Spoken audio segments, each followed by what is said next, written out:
Տասնյակ համայնքներ, հարյուրավոր կիլոմետրեր, ամենօրյա հանդիպումներ ու ուղիղ եթերներ։ Քարոզարշավի 25-րդ օրն է, իսկ քաղաքական քննարկումների առանցքում ոչ թե կուսակցությունների ծրագրերն են, այլ նրանց քարոզչական մարտավարությունը։ Ինչն է այսօր գերակշռում ընտրապայքարում, ապագայի տեսլականն ու ծրագրային առաջարկները, թե քաղաքական հակառակորդների դեմ հայտարարությունները։ Մայիսի 8-ից մեկնարկած քարոզարշավի ընթացքում իշխող ուժի գլխավոր խոսնակն անձամբ Նիկոլ Փաշինյանն է։ Նա քննադատում է մրցակիցներին, սպառնում պետականացնել ունեցվածքը, անգամ սատկացնել, փակել վանդակում։ Սակայն քաղտեխնոլոգ Արմեն Բադալյանը կարծում է, որ քարոզարշավի սկզբնական փուլում իշխանության հիմնական ուղերձն այլ էր։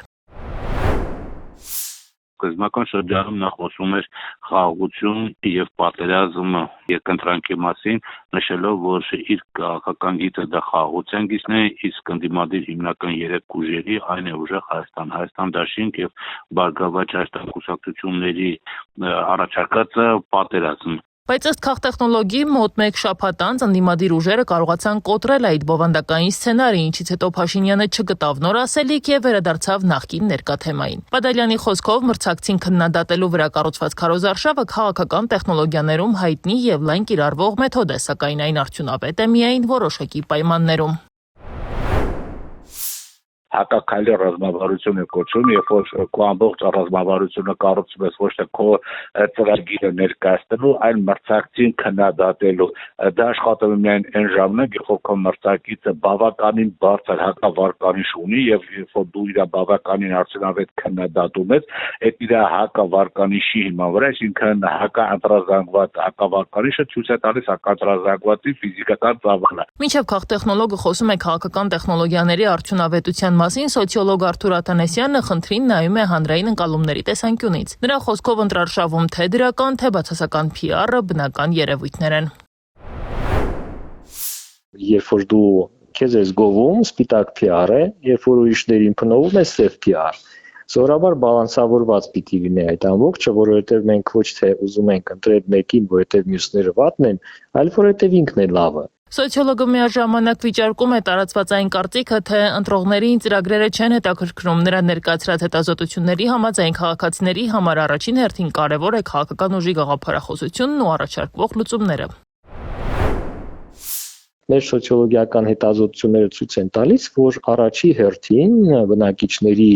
նախապատվություններում առաջի հերթին կարևորում են գաղափարախոսությունը, երկրորդը պատմությունն է տվյալ ուժի, ընդհանրապես հայ ժողովուրդը պատմություն կարևորող ազգ է եւ այս ուժը ինչ պատմություն ունի նեգատիվ, պոզիտիվ կամ չունի պատմություն, այս ամբողջը երկրորդ տեղում է եղել մեր հետազոտություններով եւ երրորդն է միայն, որ այս կամ այն քաղաքական ուժի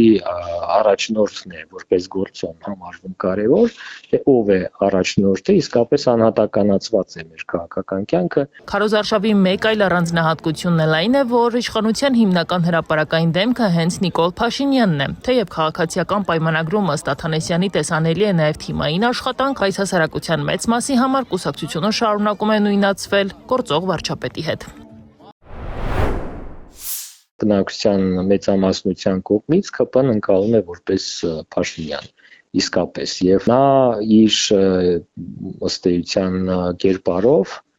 իր պոպուլիստական կենսաձևով, ինչը որ նաև 21-րդ դարում կարևոր ռեսուրս է, կարևոր, որովհետև իսկապես բերում է ձայներ պոպուլիզմը։ Իր այդ անհատական ներդրումներով, այո, կարողանում է կուսակցությանը մեծ ռեսուրս տալ։ Քարոզարշավի ավարտին մնացել են հաշված օրեր, այս ընթացքում ընտրողը լսեց թե խաղաղության ու անվտանգության մասին խոստումներ, թե կոշտ քաղաքական հայտարարություններ, փոխադարձ մեղադրանքներ ու քննադատություններ։ Ըստ Աթանեսյանի վերջին տարիների ծանր իրադարձություններից հետո հասարակությունը քաղաքական ուղերձներն ավելի զգացմունքային է ընկալում։ Իսկ ի վերջո որն է ավելի մեծ ազդեցություն ունենալու՝ զգացմունքային ուղերձները, թե քաղաքական ուժերի ներկայացրած ծրագրերը։ Պարզ կդառնա արդեն քվեարկության օրը։